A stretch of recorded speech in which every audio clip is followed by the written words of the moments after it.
24 ঘন্টা পার হতে না হতেই সাবিত্রী মিত্রের গাড়ির চালকের উপর ধারালো অস্ত্রের আঘাতের ঘটনায় দুজন দুষ্কৃতীকে গ্রেপ্তার করল মালদা থানার পুলিশ।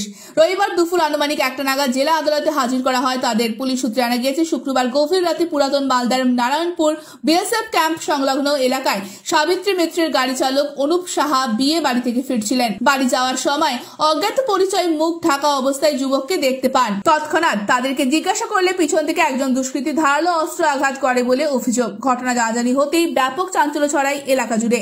রক্তাক্ত অবস্থায় অনুপ সাহাকে মলপুর উপস্বাস্থ্য কেন্দ্রে চিকিৎসার জন্য নিয়ে যাওয়া হয়। পরবর্তীতে বাড়িতে সুস্থ থাকায় তাকে নিয়ে আসা হয়। এদিকে ঘটনার পরিপ্রেক্ষিতে মালদা থানায় লিখিত অভিযোগ দায়ের করেন তিনি। লিখিত অভিযোগের পরিপ্রেক্ষিতে খোঁজ শুরু করে মালদা থানার পুলিশ।